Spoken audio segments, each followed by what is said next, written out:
Olá pessoas, eu sou o Léo. E eu sou o Miguel. E esse é o canal Piuí. Eu ia começar o vídeo, mas eu lembrei de uma parada muito específica. Lembra que no início do Piuí a gente fazia uma dancinha na intro? Boas dancinhas. Era uma melhor que a outra e tal.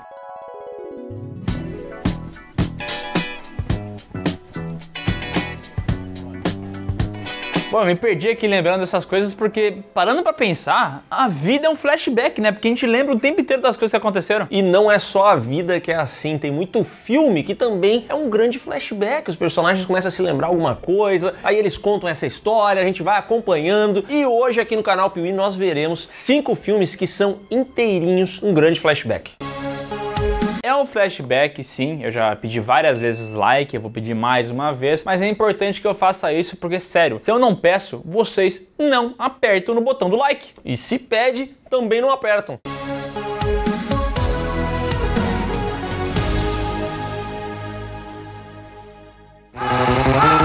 Já notou como alguns diretores se inspiram em outros? Por exemplo, o Tarantino, ele acabou inspirando demais o Robert Rodrigues e ele acabou ganhando o título de Tarantino do Paraguai. Copia mesmo, né? Acontece que, vamos ser sinceros, tá? O Robert Rodrigues jamais vai chegar no dedo da unha do Tarantino, por mais que ele tente. Assim como algumas camisetas por aí tentam ser Tech T-shirt da Insider, mas só a Tech T-shirt da Insider é a Tech T-shirt da Insider. É verdade. Não é mesmo, Léo? É verdade. É verdade. Camisetas anti-odor que desamassam no corpo, não desbotam e nem estragam com as lavagens e que vêm sendo copiadas incessantemente por várias pessoas. Tá cheio de marca por aí vendendo camisetas tecnológicas que não amassam no corpo, que são anti-odores e tal, e um monte de coisa, mas pode confiar, não é a mesma coisa. E não acredita em mim? Vai aí na internet, procura algumas reviews que você vai ver que só Insider é Insider. Nunca serão! Jamais serão! Nunca! E se você quer ter a primeira Insider para poder comprovar isso aí, se liga na dica. Cupom PIUI12 que vai te dar 12% de desconto no seu primeiro pedido da Insider. E ó, é 12% no site inteiro, até nos produtos já promocionados. Mas é da Insider, tá? Insider mesmo. Não adianta usar o cupom PIUI12 nas não Insiders, entendeu? Poucos diretores conhecem tão bem o gosto popular quanto James Cameron. Isso porque o cidadão dirigiu 3 dos 4 filmes de maior bilheteria da história. O cara é foda, patroa. E um dos seus mais memoráveis projetos, é claro, é o filme Titanic, de 1997. Open your eyes.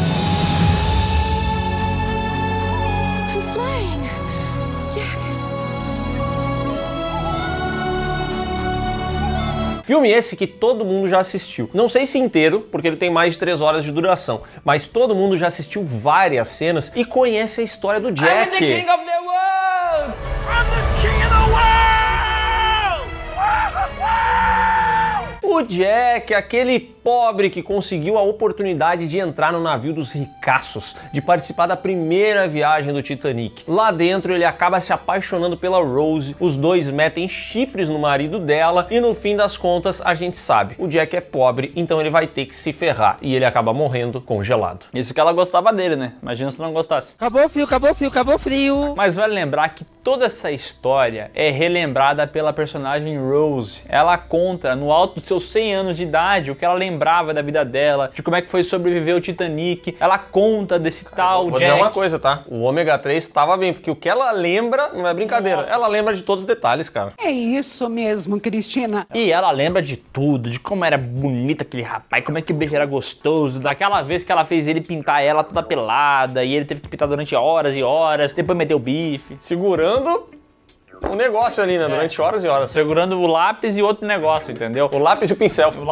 É, isso aí. Deixa de ser safada. Eu não tô sendo safada. Ela conta toda essa história e também tem um outro lance rolando enquanto ela vai lembrando dessas paradas. Que eles estão procurando uma joia extremamente rara que estava dentro do Titanic. Eles querem encontrar porque isso vale muita grana. Bom, a gente vai ver todo esse flashback da vida da Rose, que é muito bonito, e os outros personagens estão ali escutando ela contar essa história, entendeu? Acontece que depois de reviver todo esse flashback, da gente ver como que esse casal acabou ali tendo o seu amor encurtado pela morte do Jack, a gente volta pro presente, bem bem no finalzinho do filme, onde a Rose pega aquela joia e fala assim, quer saber, rapaz, esse oceano me deu tanta coisa, ele me deu um amor tão grande pra minha vida, eu vou devolver isso entregando pra ele essa joia que vale milhões de dólares. E dane-se a minha família que poderia precisar desse dinheiro. E dane-se qualquer um que poderia precisar disso aí, né, mano? Ela simplesmente joga o bagulho na água. Pra mim, a grande vilã desse filme é a Rose. Traiu o marido, era uma arrombada no passado, é uma arrombada no presente. Quer dizer, no passado também, mas menos passado que o passado. Vocês vão se fuder comigo! Frank Miller é um ator muito renomado. Isso porque as obras dele são muito respeitadas e geraram vários filmes muito conhecidos. Cavaleiro das Trevas, que é bem diferente do gibi, mas de fato leva o nome junto. Sin City e, claro, o filme 300. Tonight we dine in hell! Esse filme que recebeu uma adaptação dirigida pelo Zack Snyder no início da sua carreira, logo depois de um grande sucesso que foi Madrugada dos Mortos, e que aqui se consolidou como um nome muito proeminente dentro de Hollywood, entendeu? Porque ele já tinha feito um bom filme que deu muito certo, e aí ele pegou 300 e o sucesso foi imenso. Todo mundo lembra desse filme, das frases de efeito, das batalhas, marcou época. This is Sparta!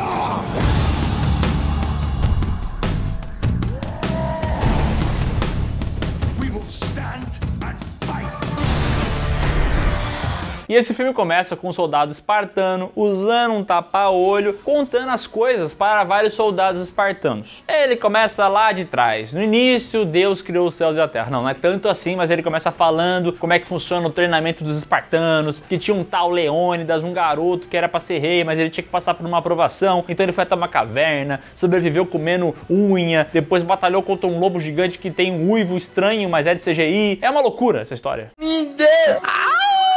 E aí ele vai narrando tudo isso até chegar na Batalha das Termópilas, onde os espartanos lutaram contra o exército do rei persa Xerxes. E a gente vai ver aqui várias licenças poéticas, tem meio que superpoderes, tem umas coisas místicas no meio. O Xerxes não é simplesmente um rei, ele é um deus rei. E aqui a gente vê como ele se parece com a Vera Verão, como ele é mais alto do que todo mundo, como a voz dele é alterada digitalmente. Isso não! Como ele tem guerreiros imortais, gigantes.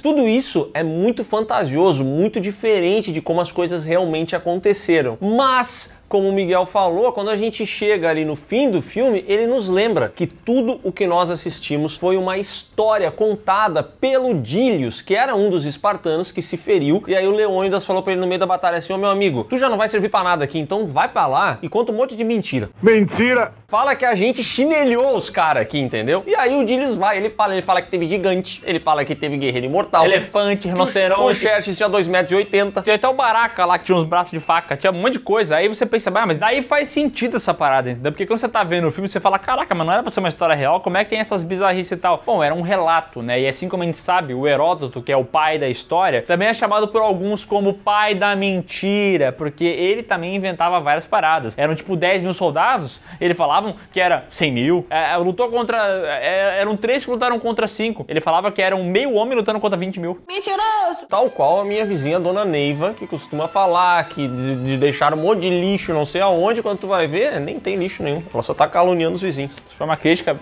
bem direta. Direcionada a Dona Neiva que assiste o canal Piuí.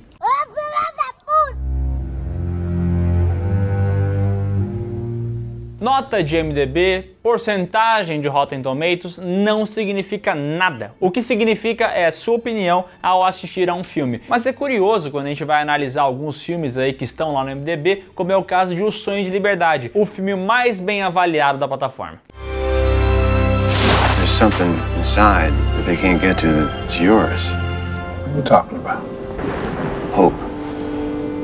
E aí você precisa dar para essa nota o benefício da dúvida, porque assim, você pode dizer, não significa nada, só que cara, quando 3 milhões de pessoas chegaram numa nota média de 9.3, é porque realmente esse negócio deve ter alguma coisa de especial, ainda mais porque ele não é um filme que foi lançado 2 anos atrás com um diretor maluco que nem o Zack Snyder, não, é um filme muito mais antigo, de 1994. Faz tempo. Que conta a história de Andy Dufresne, um cidadão que foi acusado de ter matado sua mulher e acabou indo parar na prisão, em Shawshank mais especificamente. Chilindró. Isso daqui Dá uma cadeia. Ele chega na cadeia do Chilindró, no cativeiro de bandidos, e começa a falar pra todo mundo que é inocente. Só que todo mundo lá fala que também é inocente, entendeu? Então o filme conta toda essa história de tudo que ele passou naquele local. E ele passou por muita merda, entendeu? Foi abusado, apanhou, teve que ajudar o diretor a sonegar imposto, passou por poucas e boas. Boas porque ele conheceu pessoas que realmente são importantes para ele e que ele vai carregar pra sempre no coração. I guess I just miss my friend. E uma dessas pessoas é o Red, personagem do Morgan Freeman. Eles têm toda uma interação ali na prisão e tudo mais, mas no belo dia, Andy Dufresne consegue escapar, passa a perna em todo mundo, leva embora todo o dinheiro que o diretor da prisão estava guardando ali da sonegação. Isso tudo fica com o Andy Dufresne.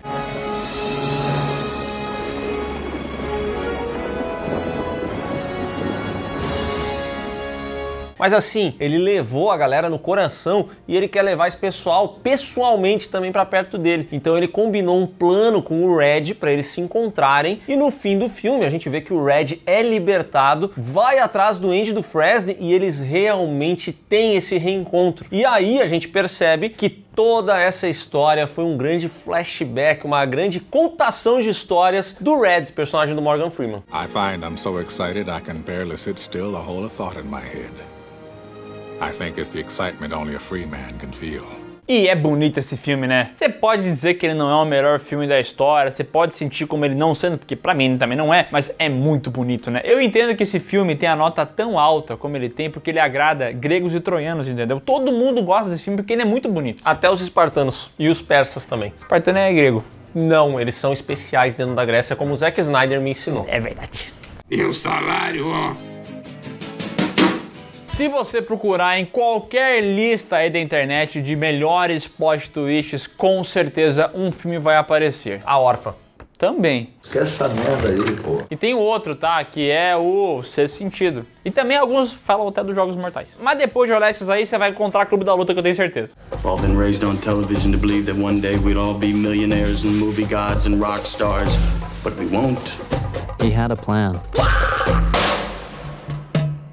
E a gente tá aqui pra quebrar a primeira regra do Clube da Luta, que é não fale sobre o Clube da Luta. E vou dizer mais, tá? Vamos quebrar a segunda regra também, que é não falar do Clube da Luta. Tá me tirando? Isso porque esse filme merece sim ser falado. Com direção de David Fincher, Clube da Luta é um desses clássicos do cinema que todo mundo precisa assistir pelo menos uma vez na vida. Nessa história, a gente vai acompanhar o personagem sem nome do Edward Norton, que é um cara que trabalha no escritório, tem uma vida super sem graça, mas num belo dia conhece um tal Tyler Durden, um cidadão que chega pra ele e fala: ó, a vida tá chata, então vem comigo que eu vou te apresentar uma parada muito da hora. Irmão, olha esse shape aqui, irmão. O que você tem a dizer sobre Betasport, irmão? Eu transmuto todos os dias, velho. É verdade. E essa história é até baseada em fatos reais, tá? Porque tinha um cara que trabalhava numa agência de publicidade, Léo, morava em Caxias do Sul, sofria, era um trabalho de merda. Ele encontra um cara maneiro, um cara muito da hora, que mostra pra ele como viver a vida, entendeu? Esse cara ensinou a ele, entendeu? Quem é esse cara? Não sei.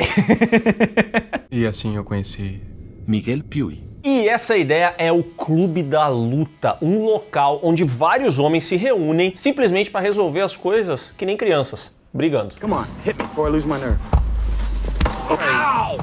You hit me in the ear! It was on the tip of everyone's tongue.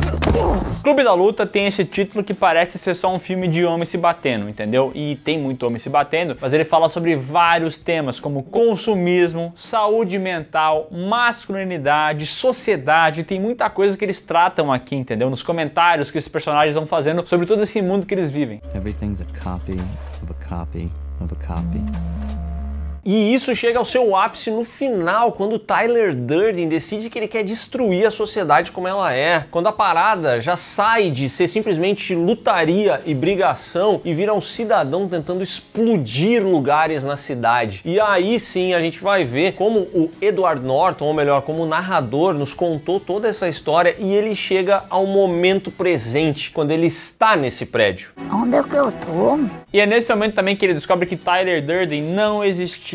Era uma personalidade dele que ele criou para enfrentar os problemas da vida, entendeu? Ele queria acabar com a sociedade, mas não era capaz de fazer isso sozinho. Então ele inventou essa personalidade que era foda, que era incrível. Eu sou pica! E no começo desse filme a gente vê o Tyler Durden com a pistola na boca do Edward Norton. A pistola arma. E aqui no final a gente vai ter a cena onde a gente vê o próprio Edward Norton com a pistola na sua boca, o que revela que realmente ele estava só se lembrando da história, o Tyler Durden não existe, agora ele tá ali e pum, dá fim à própria vida. My eyes are open.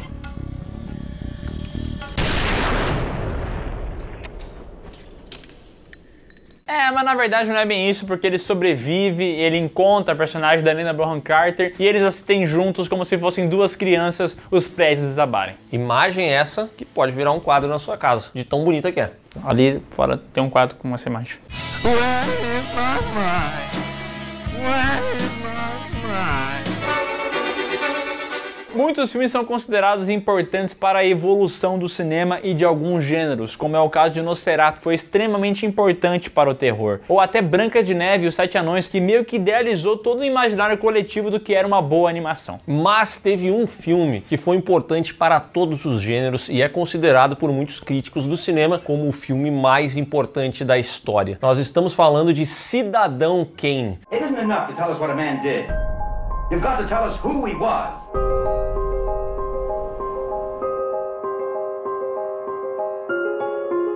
Esse filme de 1941 mostra a história desse magnata das comunicações que acaba morrendo e aí se inicia uma grande investigação. Você pensa assim, poxa, eles querem saber quem é que matou, como é que foi a morte dele? Não, na verdade todo mundo quer saber o que significa a última palavra proferida por Kane, que foi Rosebud. Eles ouvem isso, não sabem o que é, e aí um jornalista vai ir atrás para investigar essa situação e descobrir, afinal de contas, o que é Rosebud. Que viagem é essa, velho? A investigação do jornalista leva ele até várias pessoas que conviveram com o Kane e que podem falar um pouco mais sobre a vida dele e como ele era. E cada pessoa traz uma visão, um relato que vai ser importante para construir essa visão de quem era Charles Foster Kane. Então esse filme ele vai fazer o seguinte, sempre que tem um relato e tal, vem um flashback contando esse momento e explicando como é que ele era. I think we enjoyed ourselves, didn't we? I don't see why you have to go straight up to the newspaper. You never should have married a newspaper man. They're worse than sailors. No fim das contas, a gente vai descobrir que o Rosebud era justamente o nome do trenó do Kane, não era nada super importante, que nem estavam imaginando e tal, e que no contexto dessa história meio que representa um momento em que ele talvez tenha perdido a sua inocência. Eu sou safadão. Mostra como a vida dele mudou muito, ele conquistou muitas coisas, ele virou um trilhardário, tinha muitas posses, mas tinha algumas coisas talvez importantes para ele que ele nunca conseguiu reaver. E esse trenó perdido é meio que isso, entendeu? É quando ele deixou de ser quem ele era, vai virar o Cidadão Kane. Eu disse o nome do filme. Esse filme se tornou tão influente que ele virou até meio que um adjetivo, entendeu? Aqui no Piuí a gente costuma brincar porque o Marcelo fica falando que não sei qual filme é o Batman Begins de não sei qual franquia. Agora, Cidadão Kane, esse sim, tem muitos filmes que são o Cidadão Kane de não sei o que, o Cidadão Kane de não sei o que lá. Por exemplo, o Cidadão Kane dos filmes de máfia. Poderoso chefão. Isso porque Cidadão Kane trouxe muitas evoluções, essa narrativa que não era linear, uma coisa muito diferente, muito influente e muito bem realizada. Bateu uma salva de palma aqui pro profissional. Então é isso, pessoal. Se você é o Cidadão Kane do canal Piuí, aperte no botão do like, porque você é capaz de influenciar um futuro mais positivo pra gente. E faça como milhares de cidadãos Kane mundo afora. Acesse os links que estão aqui na descrição, que vão levar você até o Cidadão Kane, até o Rosebud e principalmente até o PiuíCast, que é o Cidadão Kane dos podcasts.